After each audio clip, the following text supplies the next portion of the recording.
How's it going, YouTube? It's your boy Jim again. As I'm sure everyone is aware of now, there is violence spreading across America right now. Our country is divided again for the first time in almost 100 years, since blacks originally called for equal rights. However, it's not peaceful. Our country has divided into groups. One that wants to protest peacefully and get their voice heard and get their message heard the right way. And then there's some out there who are just creating chaos for chaos. However, I have realized no one party is at fault. Cops are no longer at fault. The African American community is no longer at fault.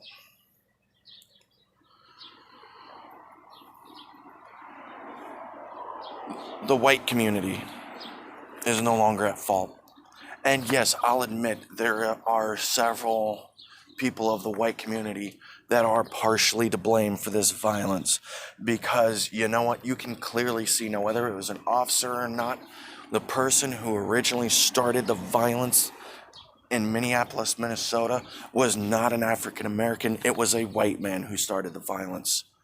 Okay? And in fact, yesterday I saw a video of this kid claiming he was a white supremacist, supposedly, with a backpack full of supplies to set fires and half his face painted so people could mistake him for a black man.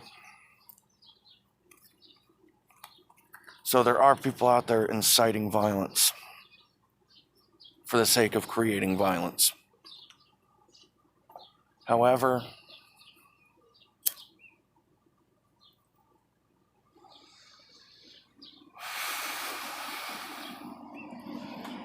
it is no longer the black community's fault. African American, I apologize. The African American community. It is no longer the white community that's at fault, like I said. The ones that are at fault is social media. Prove me wrong. Look at how fast the hate and violence spread as soon as it became known on social media. Okay, and I say that because now there is a video circling social media right now of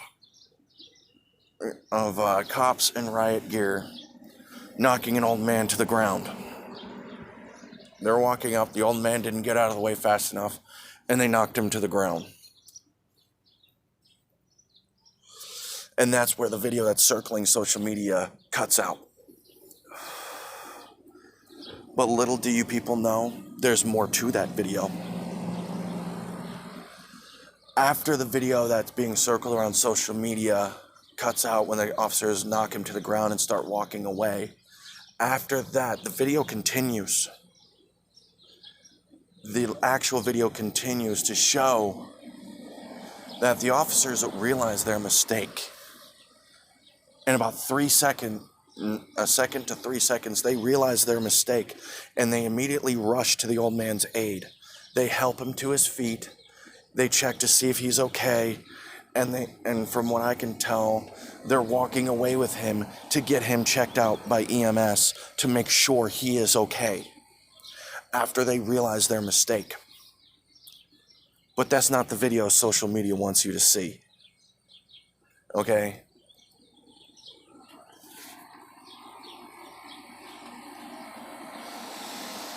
That's not the video social media wants you to see. They want you to see cops attacking an innocent elderly man for no reason to incite hate to the cops. Okay? They want to show you protesters being attacked by officers for no reason. But the parts you're not seeing of these videos, yes, you're seeing the videos of the innocent people who are the innocent victims of the violence being attacked by or being shot by rubber bullets and pepper spray when they have gathered peacefully. But what you're not seeing is the people in the crowd inciting the chaos and violence and inciting reactions from the officers to create the violence and hate towards them. And what you're not seeing is the people out there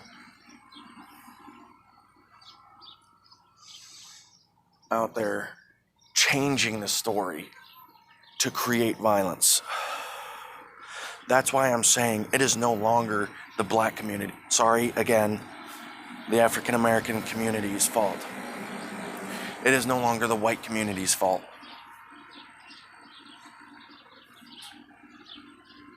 It is social media. Because there's another video circling social media of a truck driver driving his rig down the highway and protesters walking out in front of him to try and stop his rig. Now, yes, one of the protesters was hit. I hope she is okay. I honestly do.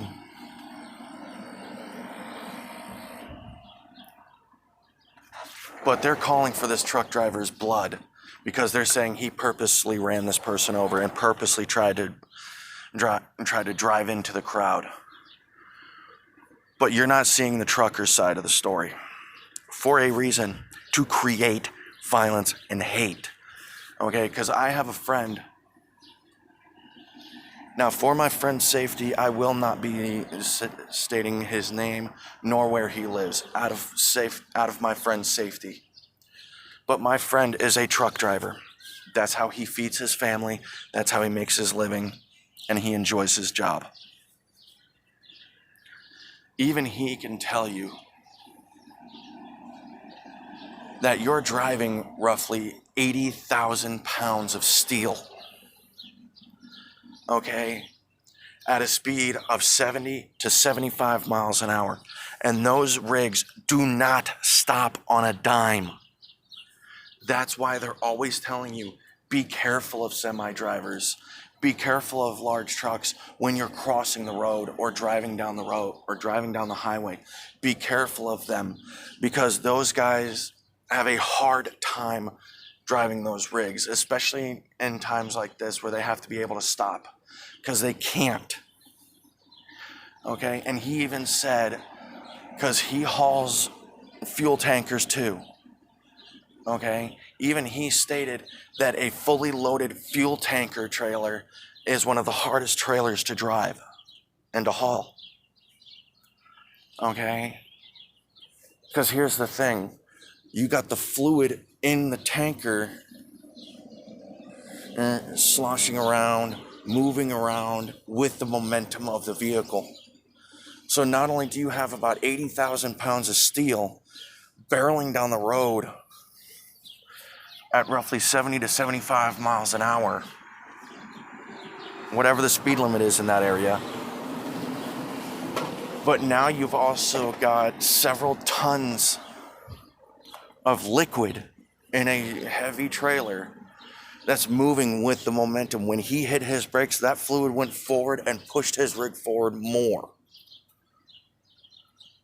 But y'all are going to sit there and call for this driver's blood, stating just because one person on social media says he did it on purpose.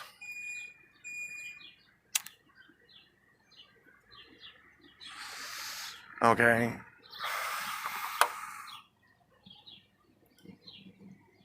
Like I've stated several times, it's no longer the African American community's fault. It's no longer the white community's fault. It's no longer the police officers' fault. It's social media. Because there are people on social media going out of their way to spread the hate towards the cops, to spread the hate towards you people out there trying to peacefully call for a change that needs to be made. And yes, I agree with you. They need to retrain these officers, okay? Because that is not what this officer did was not right. And that is not the proper way to handle that situation. So yes, they need to retrain officers. And I agree with you. There is a change that needs to be made, but it doesn't need to be made with violence. Okay? And the reason I say that is because, now yes, we can all agree that maybe the Revolutionary War was a war that needed to happen so we can gain our freedom from England. But there was another war that didn't need to happen. Okay? The Civil War. Yes, I agree with you. Slavery is bad. Slavery is wrong. Owning another human being is wrong. But did the Civil War really have to extend to brother killing brother over a dispute in beliefs? And that's exactly what's going on now. History is repeating itself. You have neighbor attacking neighbor, brother attacking brother, friend attacking friend over a change that needs to be made and people not sharing their beliefs. And social media is the problem. And that's why, to be perfectly honest, folks, now I highly doubt this will happen. But you want to see the hate stop spreading like a cancer? You want to see the violence stop spreading like a cancer? Get off of social media. And that is my challenge to you folks on the internet. Share my video, get it out there as far as you can, because this is my challenge to the internet now, in this time that we need to be united. Get off of your social media. Get off of Facebook. Get off of Twitter. Get off of TikTok. Get off of Instagram. Get off of all of it. And I guarantee you, once you do, you'll see a decline in the violence. You'll see a decline in the hatred. You'll see a decline in the division. Put down your social media. And this is me publicly calling for the hacker group Anonymous to actually do the right thing in this crisis. You want to help this crisis, Anonymous? You want to help this problem, Anonymous? Then put your hacker skills to work and shut down social media. Shut them down. Because like I said, I guarantee you people, the minute you stop paying attention to the bullshit on social media, you'll start seeing a decline in the violence. I guarantee it. And the reason why I say this is because I don't take anything I see on social media serious. Nothing. Not a fucking thing. I don't listen to any of it. And here's the thing.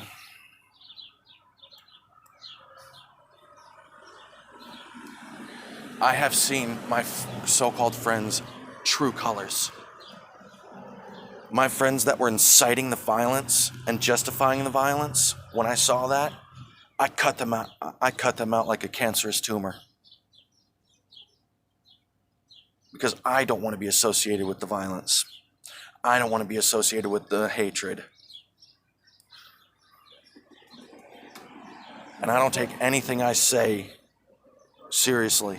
People who the coronavirus thing, they let that shit go. Okay. Now, yes, I understand that we're all a little ornery right now. We're all a little headstrong right now because we can finally leave our homes after the COVID lockdown. We can finally socialize. We can finally gather again. We can finally do these things. I understand. So we're acting on impulse and not thinking. But at the same time, the violence is not needed. And that's why I'm saying, and that's why I'm issuing my challenge to you people of the internet. Put down your social media. Get off of all of them. And I guarantee you, you're going to see a decline in the violence and the hatred and the division. And again, I'm calling you out, Anonymous. You want to help this violence? You want to help stop it? Then put your hacker skills to work and shut down social media. Shut down Facebook. Shut down Instagram. Shut down Twitter. Shut down TikTok. Shut them all down. And I bet you we'll see a decline in the hatred and the division.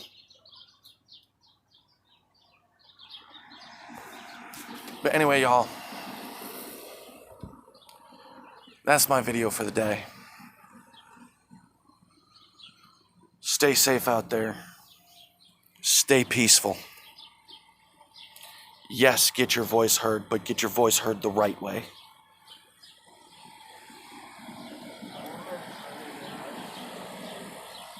And I'll catch y'all next time. Peace out.